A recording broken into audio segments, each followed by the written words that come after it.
Welcome to another edition of our Married to Real Estate podcast. Hey, everybody. We're Kelly and Bruce Domaille, and we are welcoming back those of you who have joined us before.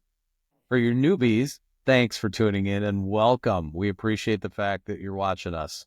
Today's topic is date night or deal night. How do we balance work and personal life? That's fun. Yeah, we could probably have 10 episodes on this, so we're going to be doing these every 2 weeks. We hope that you guys come back often and you check out our new episodes, and do not forget to subscribe, like, comment, give us your feedback, ask your questions.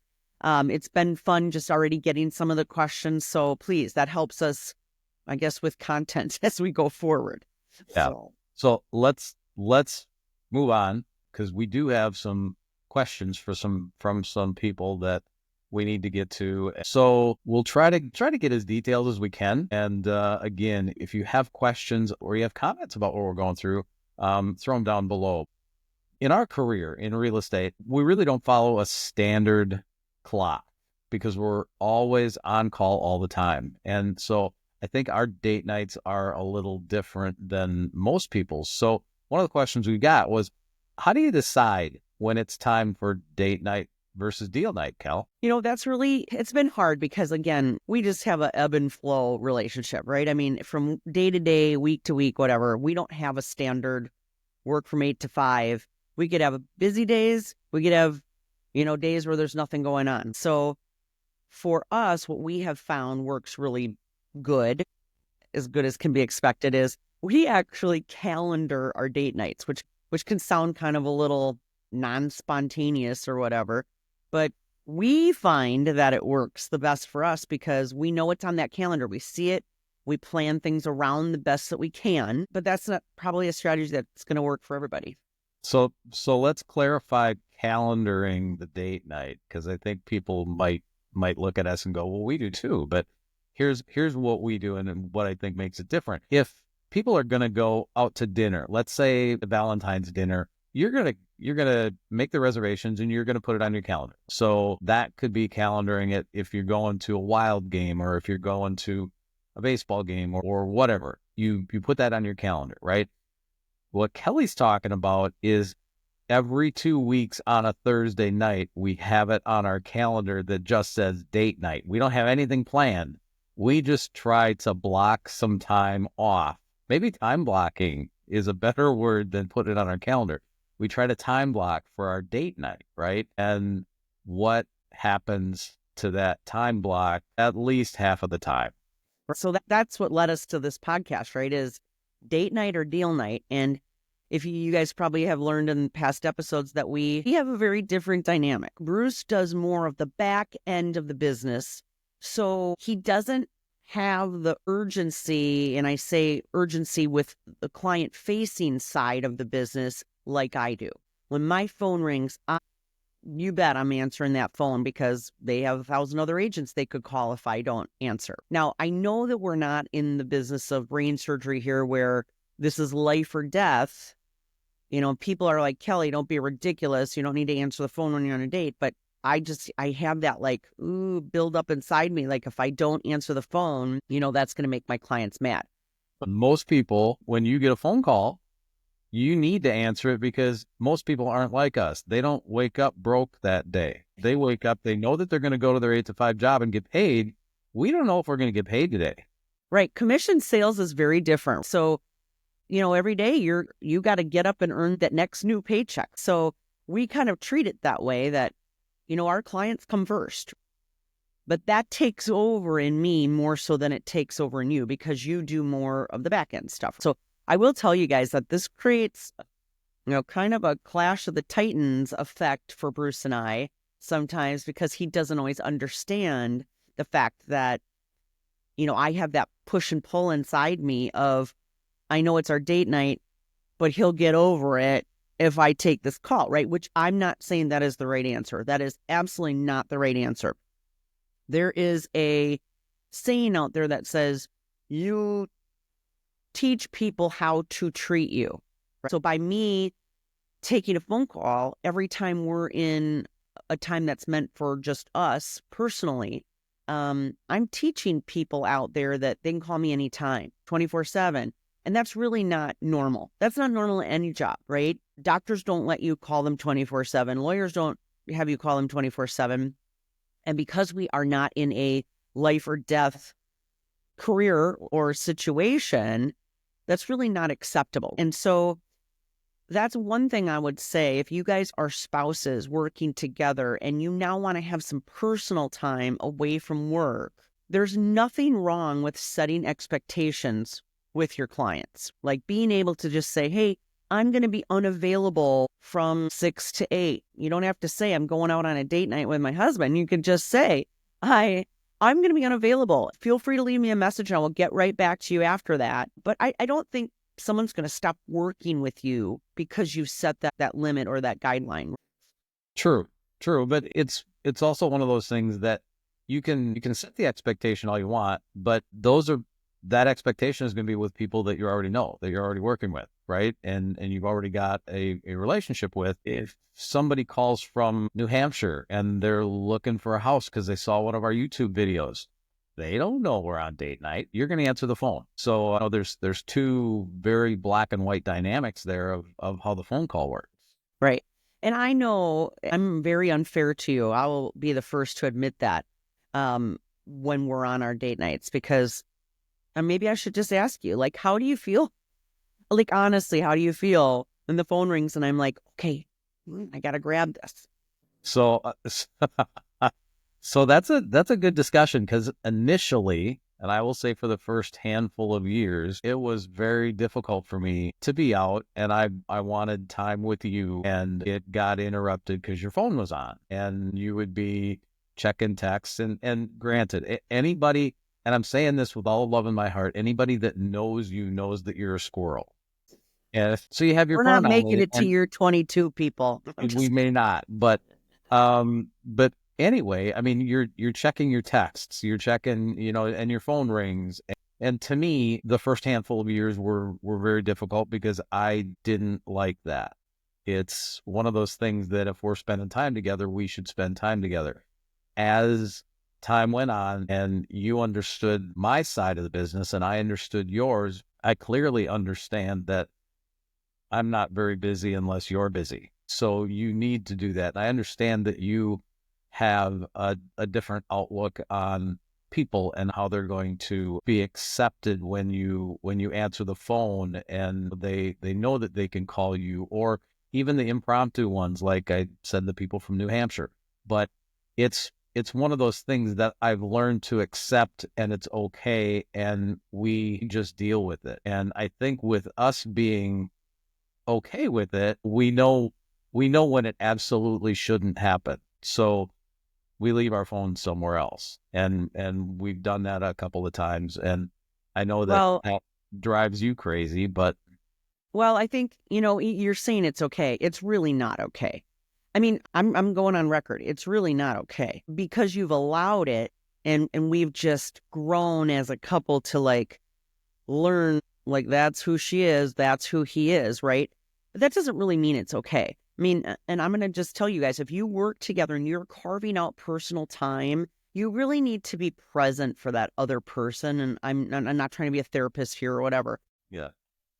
I think, to be fair to your partner, to your spouse, when we're talking not business partner, when we're talking your spouse, to be fair to them, you really need to be present in the moment. And that is hard. And so that leads me to the next question is, maybe what are some strategies that you can use as a married couple to balance that out and say, hey, we're here in a personal moment. Let's not talk about work. Let's not be talking about what we do all day for work. Let's be present with each other as a married couple. So what are some strategies that we try to use? So I think this kind of goes along with this question and the last question, I think. But if we look at just specifically us in our real estate business, I think there's two distinct, I'll call them interruptions for lack of a better word, and they're really not interruptions, but they are. So if you get a phone call from somebody that doesn't know us, that we have no acquaintance with, that's looking to buy, sell, or invest,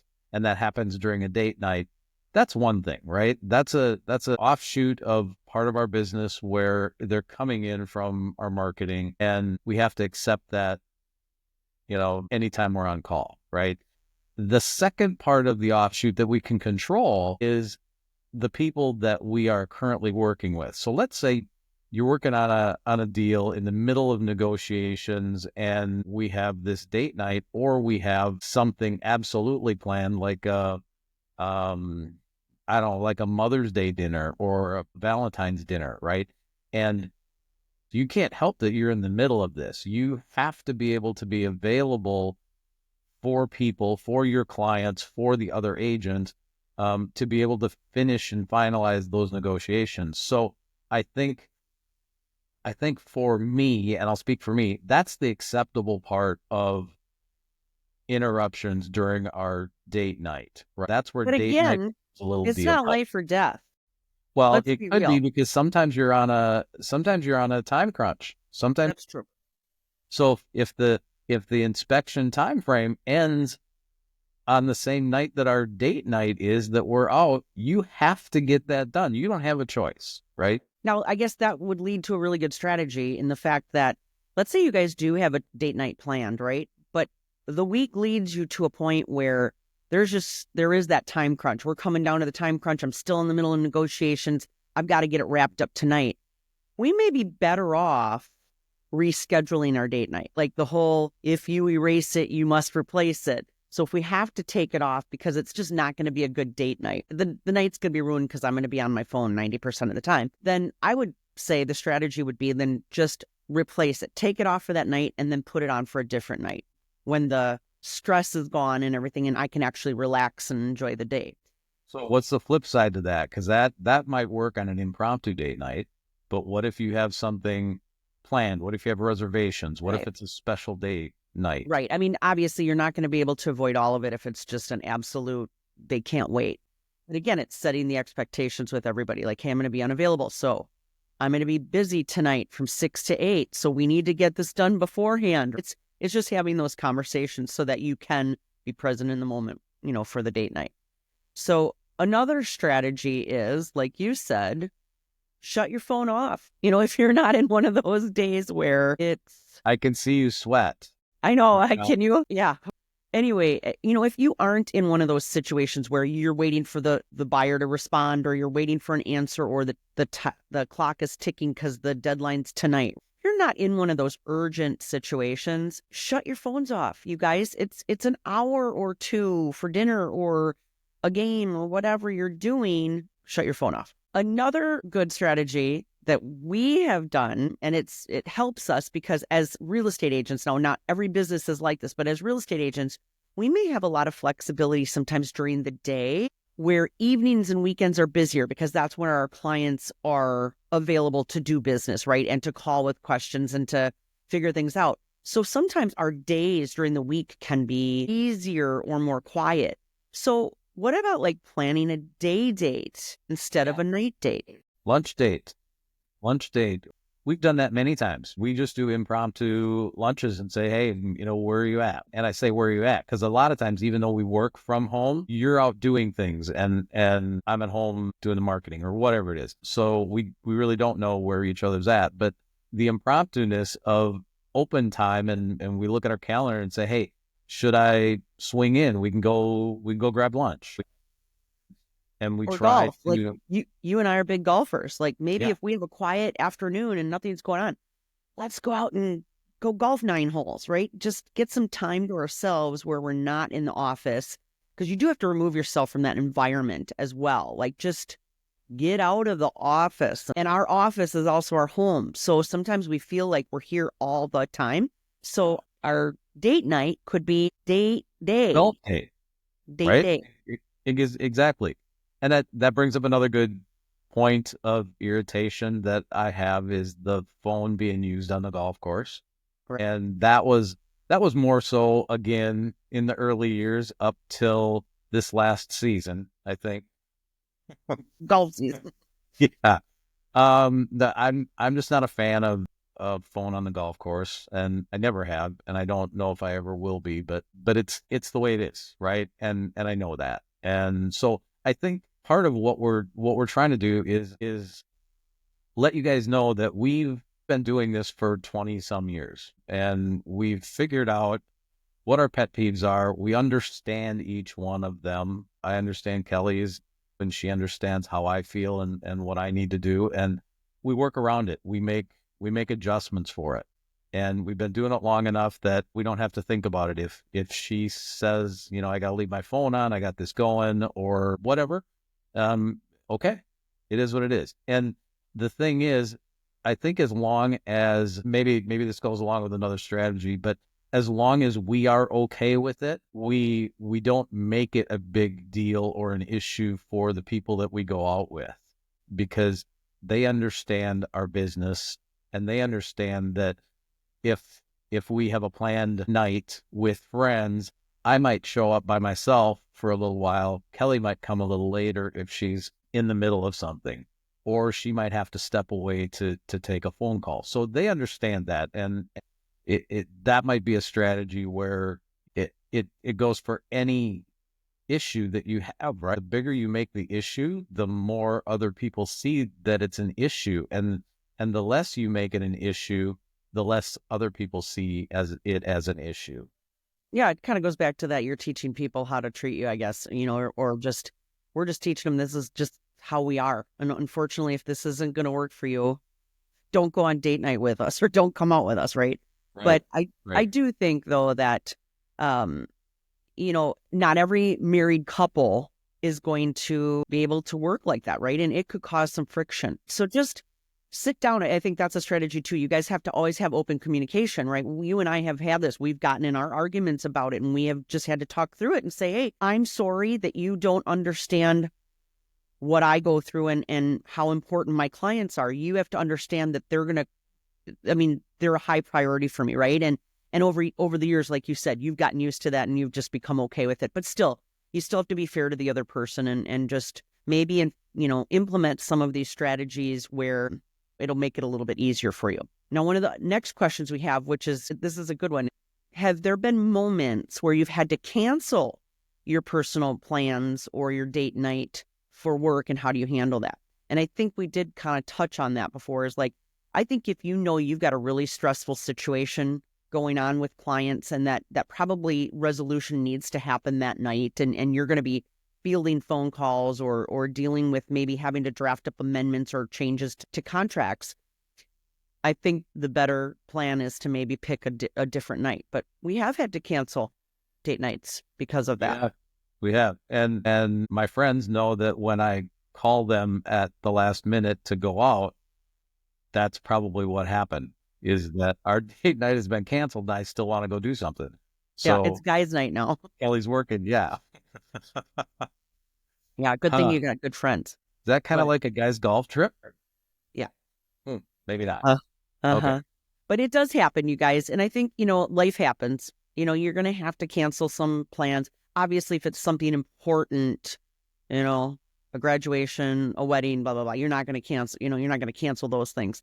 But, you just might have to step away, like Bruce said, or one of us will be there and the other one will show up a little bit later. But, you just have to know your own boundaries and setting boundaries to make sure that work doesn't take over your relationship and to make sure your relationship doesn't get in the way of work either. You've just got to figure out how to find that balance. Well, and I think the bottom line is that you can't let, regardless of what industry you're in, you can't let work be your 100% driver. Right? If you're married and you have a spouse, you have to learn how to make time for that part of the relationship, and for that part of your life, and make that a priority. And you may not get a lot of time to do that, and that's why you need to, like Kelly said before, be present with who you're with and make the best and the most of that time,